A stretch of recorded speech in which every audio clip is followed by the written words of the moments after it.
O Senhor esteja convosco, Ele está no meio de nós. Proclamação do Evangelho de Jesus Cristo, segundo Mateus.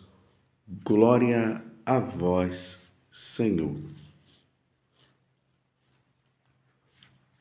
Naquele tempo, enquanto Jesus subia para Jerusalém, ele tomou os 12 discípulos à parte e durante a caminhada disse-lhes: Eis que estamos subindo para Jerusalém, e o Filho do Homem será entregue aos sumos sacerdotes e aos mestres da lei. Eles o condenarão à morte e o entregarão aos pagãos para zombarem dele, para flagelá-lo e crucificá-lo. Mas no terceiro dia ressuscitará. A mãe dos filhos de Zebedeu aproximou-se de Jesus com seus filhos e ajoelhou-se com a intenção de fazer um pedido. Jesus perguntou: O que tu queres?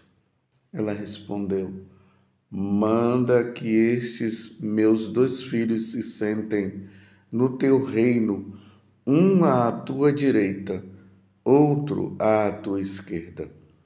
Jesus então respondeu-lhes: Não sabeis o que estáis pedindo? Por acaso podeis beber o cálice que eu vou beber? Eles responderam: Podemos. Então Jesus lhes disse: De fato, vós bebereis do meu cálice, mas não depende de mim conceder o lugar à minha direita ou à minha esquerda. Meu Pai é quem dará esses lugares àqueles os quais ele os preparou. Quando os outros 10 discípulos ouviram isso, ficaram irritados contra os 2 irmãos. Jesus, porém, chamou-os e disse: Vós sabeis que os chefes das nações têm poder sobre elas e os grandes as oprimem. Entre vós não deverá ser assim. Quem quiser tornar-se grande, torne-se vosso servidor. Quem quiser ser o primeiro, seja vosso servo. Pois o Filho do Homem não veio para ser servido, mas para servir e dar a sua vida como resgate em favor de muitos. Palavra da salvação. Glória a vós, Senhor. Meus irmãos e minhas irmãs, mais um dia da semana. Estamos na quarta-feira da segunda semana da Quaresma, nos preparando assim para a Páscoa do Senhor Jesus.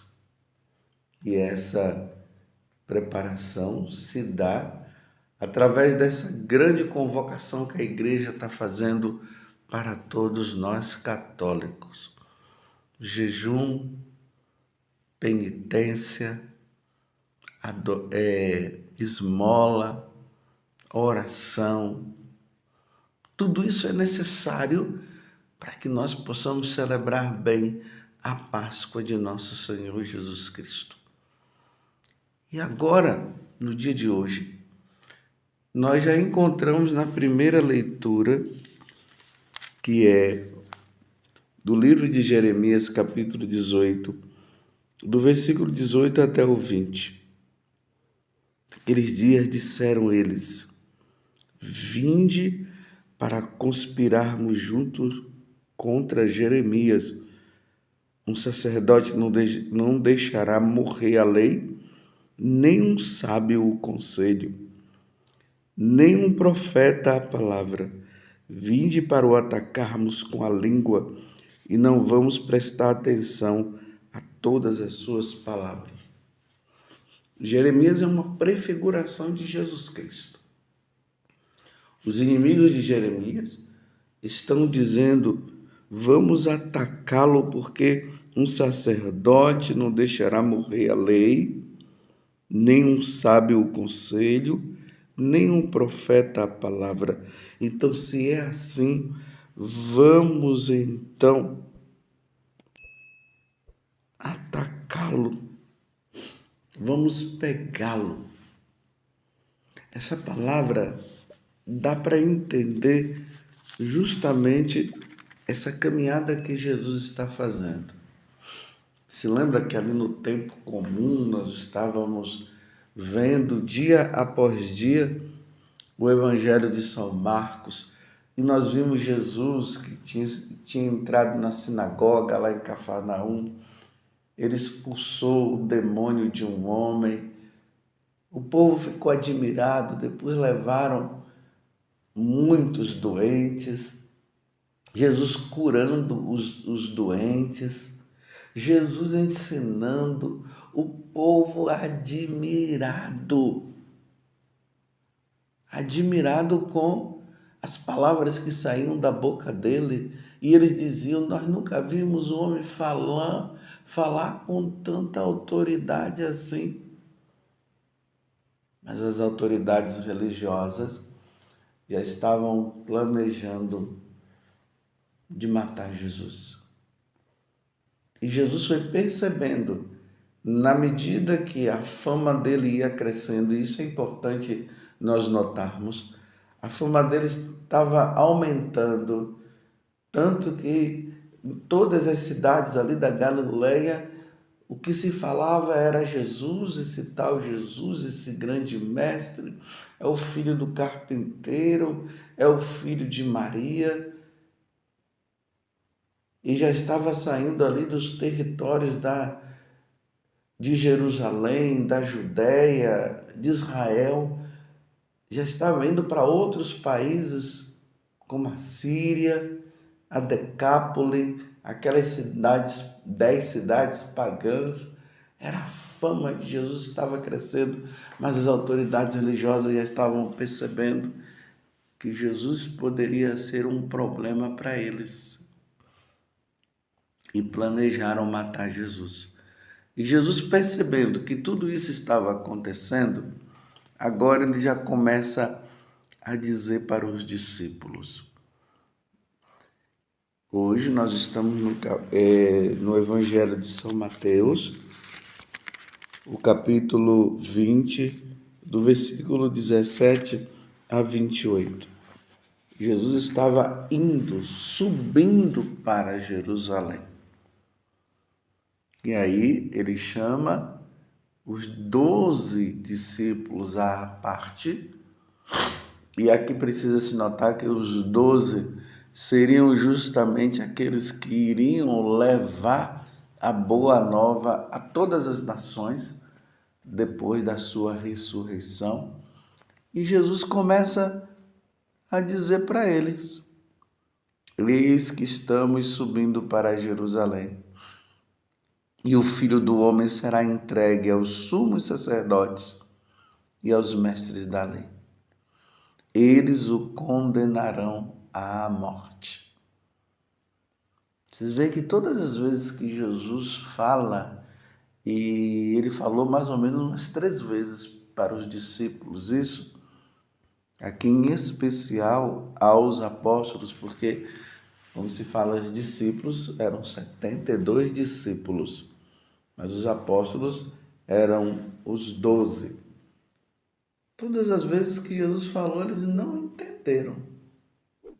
E aqui está dizendo que enquanto Jesus falava da sua morte, a mãe dos filhos de Zebedeu se aproximaram pedindo que a Jesus que os 2 filhos ficassem uma à direita, à sua esquerda. Ela gostou da fama. A fama de Jesus estava se espalhando, ela estava muito feliz de saber que os 2 filhos dela estavam ali com Jesus e já estava ali preocupada, querendo que os 2 tivessem um lugar privilegiado. E aí, E Jesus começa a falar uma coisa muito importante.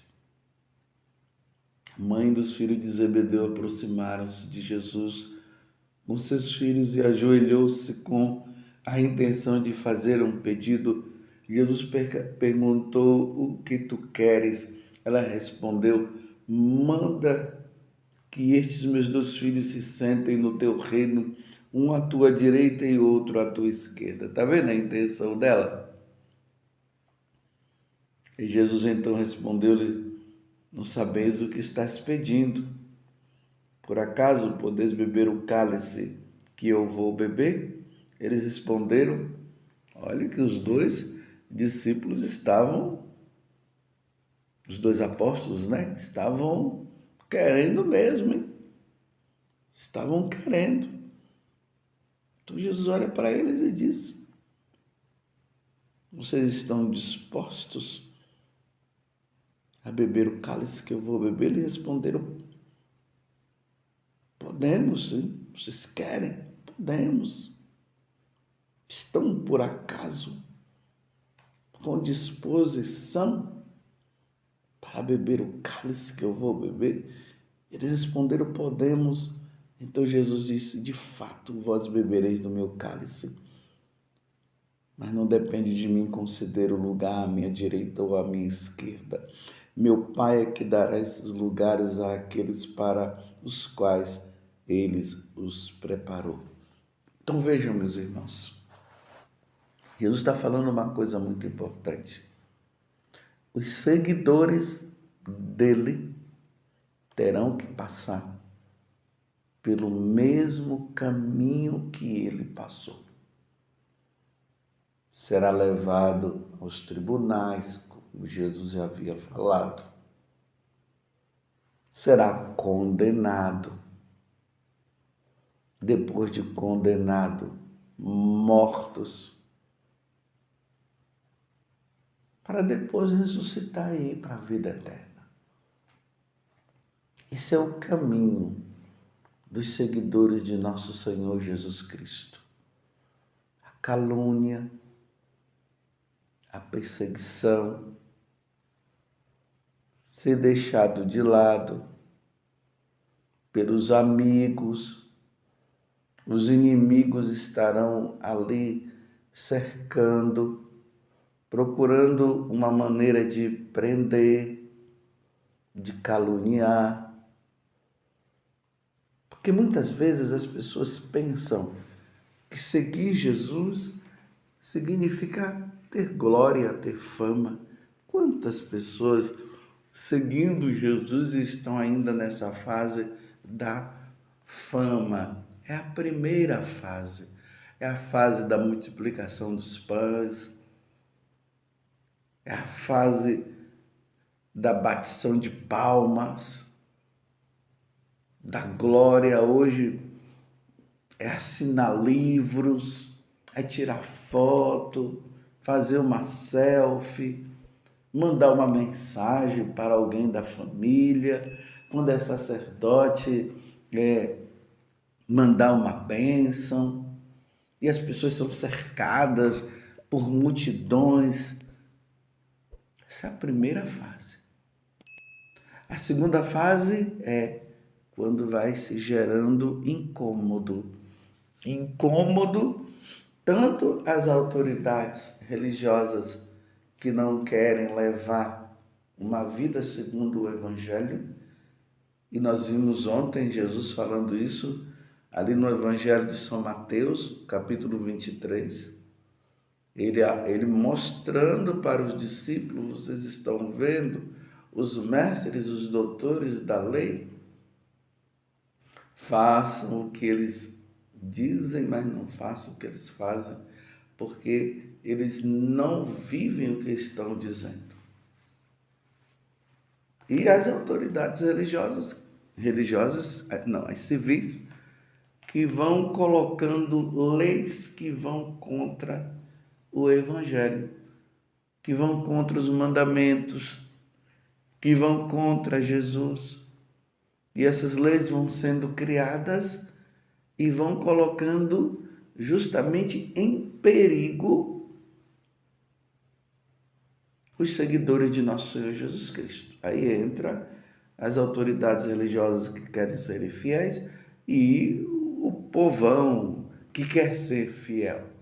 E aí chega num momento que vai se percebendo que a caminhada é para a cruz, é para a morte, é para derramar o sangue. É para esta situação e essa pergunta que Jesus falou.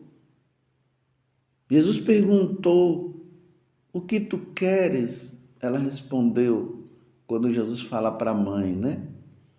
Manda que estes meus 2 filhos se sentem no teu reino, um à tua direita e outro à tua esquerda. Jesus então respondeu-lhes: não sabeis o que estás pedindo? Por acaso podeis beber o cálice que eu vou beber? Eles responderam: podemos. Eles não sabiam o que estavam dizendo, não. Mas Jesus está fazendo essa pergunta para mim e para você. Você está dispostos? Vocês estão dispostos a beber do mesmo cálice que eu bebi? Você está disposto a ser morto pela fé na igreja? Você está disposto a derramar o sangue, professando a fé em mim? Aqui é Jesus que está falando. Dizendo que eu sou o Salvador, que eu sou o Senhor, que não existe outros deuses. Vocês estão dispostos a negar as leis civis que vão contra os meus mandamentos, ou vocês estão querendo proteger a sua própria vida? Porque o que Jesus pode nos dar é a salvação. Ele pode nos dar as outras coisas, sim. Mas quando nós olhamos a vida dos apóstolos, nós vemos que eles tiveram que passar pelo caminho de nosso Senhor. Uns foram decapitados, outros foram crucificados, outros foram presos, mas tiveram que dar a vida. Jesus, quando ele fala para Ananias a respeito de Saulo, que depois vai se tornar São Paulo, e Ananias disse para Jesus: mas ele está perseguindo a todos nós. Aí Jesus diz: não fique preocupado, não. Reza por ele. Impõe as mãos sobre ele, porque depois ele vai entender o quanto que ele vai sofrer por minha causa. E foi verdade. Paulo, depois de um tempo, quando ele estava indo para para Roma, ele já percebia que ele ia terminar morrendo pela causa de Jesus. E os amigos dele, os anciãos que ele havia reunido, estavam dizendo: então não vá não. E ele foi decapitado. Diante deste mundo que nós estamos agora, aonde os pagãos, as autoridades estão se reunindo para decretar morte aos cristãos, morte aos católicos, você está disposto a continuar professando a sua fé em nosso Senhor Jesus Cristo? Você está disposto a beber desse cálice e receber como recompensa a vida eterna, o céu, a vida com Deus, a visão beatífica? Você está disposto a morrer por nosso Senhor Jesus Cristo? Porque o Filho do Homem não veio para ser servido, mas para servir e dar sua vida como resgate em favor de muitos. E o que é para Jesus será para nós. Você está disposto? Ou está com medo? Está com medo dos processos? Ou o seu medo? Qual é o medo que você deve ter? Dos processos humanos ou do processo de Deus? Qual o medo que você tem? De ser preso neste mundo? e depois ganhar a vida eterna, ou ser preso eternamente no fogo do inferno e de lá nunca mais sair. Louvado seja nosso Senhor Jesus Cristo, para sempre seja louvado, e a nossa mãe, Maria Santíssima.